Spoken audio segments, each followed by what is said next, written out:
Everyone, welcome back to the Clueless Dad.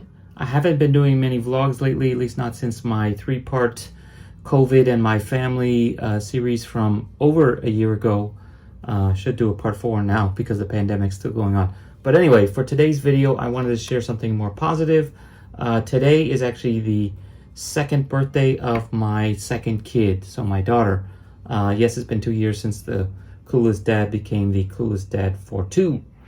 So I went back and checked my old pictures yesterday, and I realized I had actually taken some vlogs from the day, basically the day before and a couple days after, and I thought it might be nice to share since I never did a experience vlog on the second kid.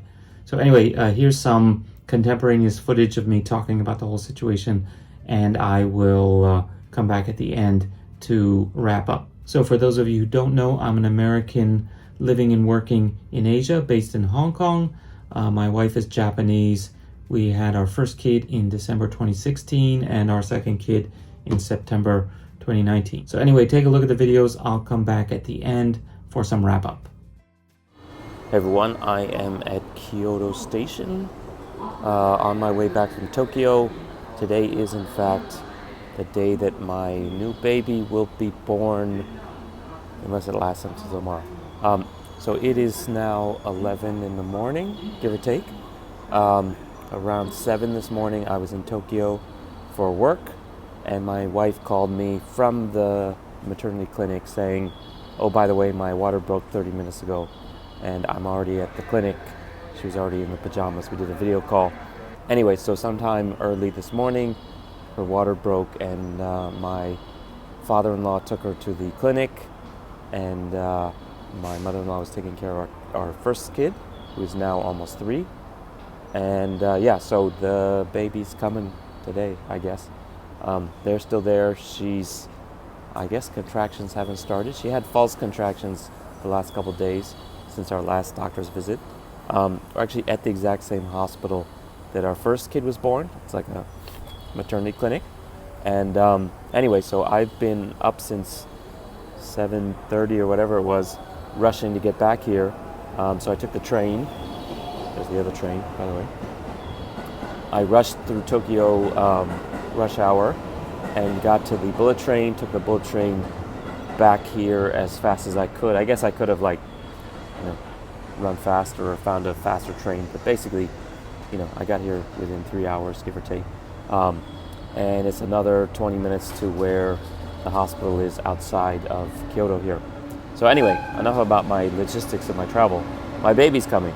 So I haven't been doing these kind of dad vlogs very much, but I did mention on my channel a couple months ago that we are having another kid, and we did the IntelliGender test. If it's orangish, it's a girl, and if it's greenish, it's a boy. Okay, 2 boys. That was wrong, and it is in fact a girl. IntelliGender is wrong. And so, yeah, so today's the day. That was like almost 4 or 5 months ago. So now it's, what's today? September 19th, 2019. Wow, I'm losing it. It's been a long day. Anyway, so yeah, so it's a girl finally coming. We decided to have the kid in Japan again just because logistically it's a bit easier, and obviously Hong Kong a little bit unstable right now. So I'm glad that my son and my wife have been here for the last couple of months, avoiding all that craziness in Hong Kong. And I've been trying to, keep my job going on, so I've been flying around a lot. I actually have like a sinus infection. My ear's been stuffed up for the last week because I've been flying so much. Where was I in the last 3 weeks? Hong Kong, Singapore, Bali, Beijing, and then now Japan. And then in Japan, I was here in Kyoto, flew to Osaka, then Kyoto, then to Tokyo, and now back. So pretty busy. And I went to Shanghai last month and Beijing again last month. So busy, busy, busy. I feel pretty bad because I haven't been able to spend as much time with my pregnant wife and my kid the last 2 months that they've been up here. But hey, gotta pay the bills. Gotta put food on the table.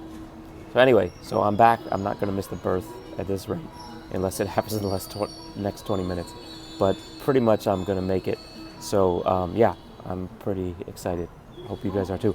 I'll do another update once I know later on. The last labor took more than 12 hours, so that's why I wasn't too stressed out about the timing.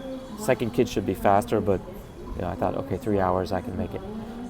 That's one of the reasons why I was back in Japan now instead of staying in Hong Kong, because like that would take like 6 hours to get back. In this case, a little bit faster. Okay, so that's it from this stop, and we'll see you guys maybe later today. Maybe the baby will be out by the time you see this. Okay, bye.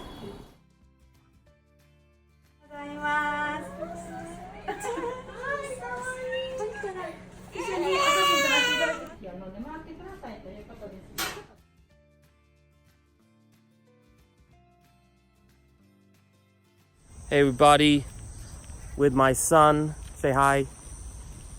Say hi. Okay, anyway, with my son in the park. We are actually on day 3. I skipped day 2 because I was too busy, and day 1, of course. Ame furimasu. Okay, guess what?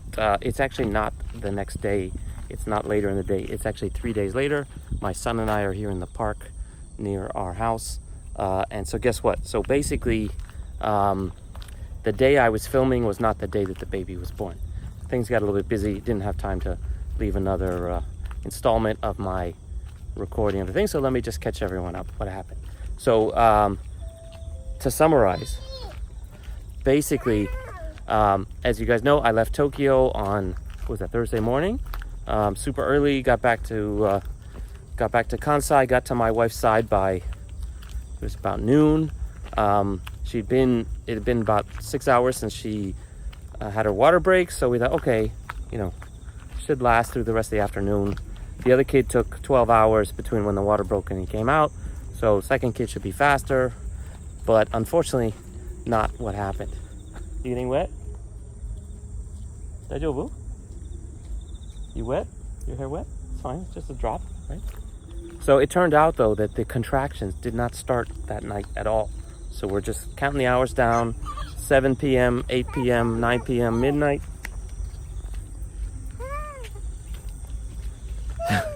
So anyway, we basically were just sitting in this labor room all night waiting for the contractions to start. And we're like, oh, at this rate, it'll be after midnight, which is good because that way, for my wife, she gets basically gets an extra day in the hospital for free with nothing to do except recover. So we're thinking, oh, well, if she comes after midnight, just like what happened with my son, you basically get a free day in the hospital. Like the daily routine stuff for the new moms doesn't start till the day later. And so effectively, yeah, you get an extra day to rest. So we're counting down the hours. It's midnight already. Whoa, still no contractions. Turns out it wasn't until, I guess, 5 or 6 a.m. that the contractions actually started.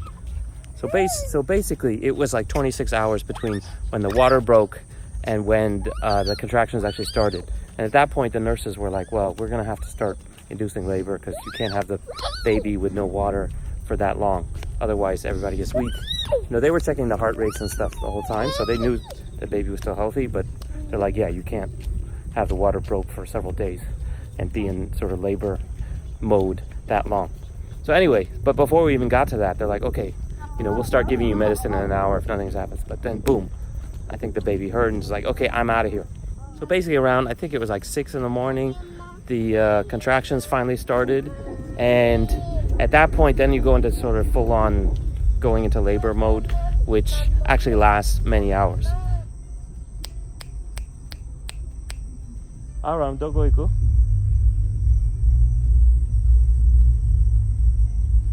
So anyway, so then it was just a matter of, the normal routine. How far apart are the contractions? How strong are the contractions? How long do they last? So I had the handy Apple Watch keeping my lap times and all that. And it was pretty okay. It was less time actually than my other son, this guy. But it's also felt, I don't know, from my side, felt less intense. Like my wife was definitely not happy, but she wasn't screaming as much as she was the last time, basically.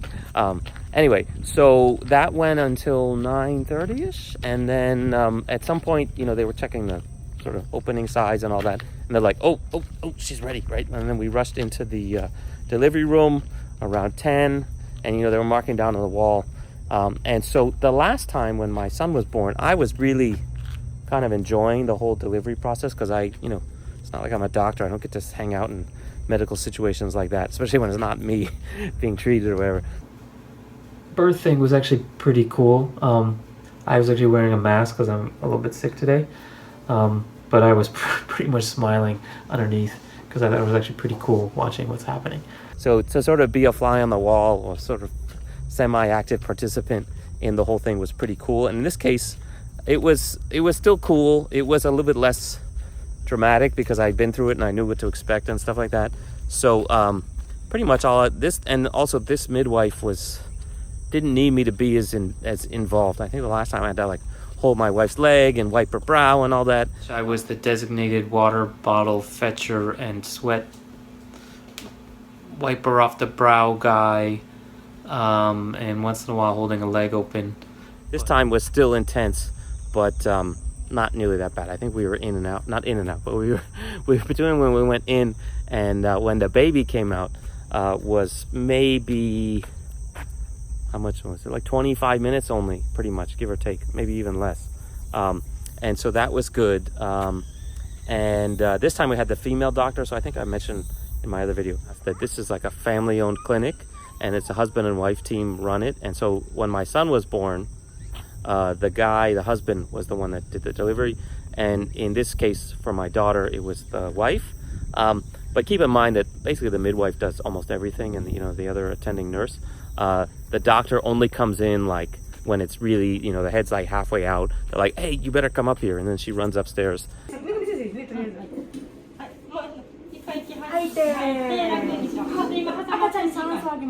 Comes in, maybe makes, in this case, I think, same as last time, they made a couple incisions. You probably don't need to know all the detail.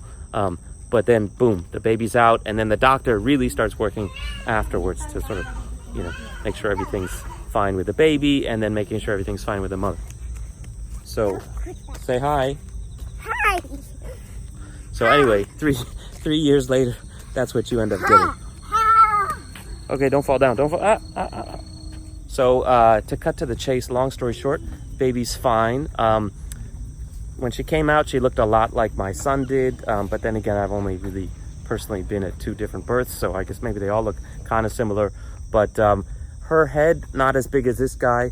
Her body weight actually lower, even though she's kind of big. But then she was born basically almost 3 weeks premature.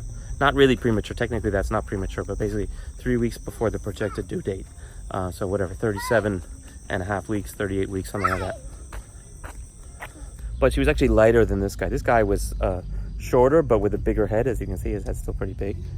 Hold my hand. In the daughter's case, she's actually much taller. She's 52 centimeters, but only weighed 34 something. So lighter, but taller, less giant head. Candy apple head. Anyway, that's an old Seinfeld reference. So, long story short, baby's fine, mom is fine, son is fine. He hasn't freaked out too much. He's getting excited. He knows what her name is now and all that. He hasn't said like take her back or anything like that. So overall, I definitely can't complain. I'm not the one who had to give labor. But yeah, so 2 kids. I guess I'm double happy now. I don't know. I'm really bonding with my son though. This is good. We get a lot of like father-son time because my wife is literally like, away, and I feel much less involved because, for the first kid, we were there at the hospital together the whole time. So I was changing diapers, I was filling in bottles. This time I had to change a diaper today. It was like, oh man, when was the last time I had to do this? Like a newborn diaper change. And oh, by the way, it's a girl. So I feel like way less hands-on, which is okay because I got this guy to take care of, right? So that's also part of parenting, and that's part of teamwork. So anyway, long story short, definitely should have another one. I don't think my wife is excited about that idea, but 2 is a good start at least. We'll think about a 3rd maybe once she gets over it. Okay, so see you guys later. Definitely subscribe, check out our other videos, yada, yada, yada. I'm really happy that we're over 1,000 subscribers now, so I can start doing community posts and all that kind of stuff. Thanks again for everyone's support, and see you next time. I'll do another one maybe a month in, who knows. I never have time anymore. But good to see you guys, and see you later. Say bye. Bye. Okay, so there you go. So yeah, it took a lot longer than a month to get to the wrap up. But that was September 2019, is now September 2021. Let me give a brief update what happened in the basically 2 years after that. So 2 months later, November 2019, we brought my whole family back to Hong Kong. So my daughter was old enough to fly. She got her passport, basically flew back. We ended up going back to Japan in January 2020 for a photo shoot. My daughter actually made the cover of a baby magazine in Japan, which was kind of cool. But literally like less than a week after we flew back from Japan, I packed them all up and sent them back to Japan because of COVID. Because here in Hong Kong, there was a bunch of people from China where the virus was blowing up, trying to get in, and we thought, okay, we might actually get stuck here. So let's send them back to Japan before they close the flights, which was actually what ended up happening. So I ended up being stuck here in Hong Kong, separated from my family for about 6 months. They ended up coming back to Hong Kong in August 2020. And so basically 6 months, the first 10 months of my kid's life, I missed 6 months of them or so. And yeah, that kind of sucked, but they were safe and I was safe here. So ended up coming back, my kids started school again, and we've been basically trapped in Hong Kong ever since then. But everyone's healthy, there's no COVID here, can't complain too much. We've caught up. It took a while for her to get used to me because I had been basically missing most of her life up to that point. But anyway, she's healthy, we're all happy. Everything's been going okay, aside from the fact that we're kind of stuck during a pandemic. But everyone's healthy here. Almost no COVID in Hong Kong, so I really can't complain. And so yeah, we had first birthday. She's going to playgroup now. Second birthday, everything's going really well. So that's the latest on me. Hope you guys are doing well. Everyone's staying safe.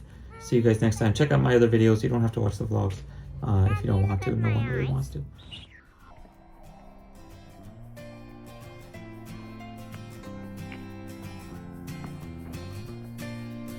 Otherwise, see you next time. Bye.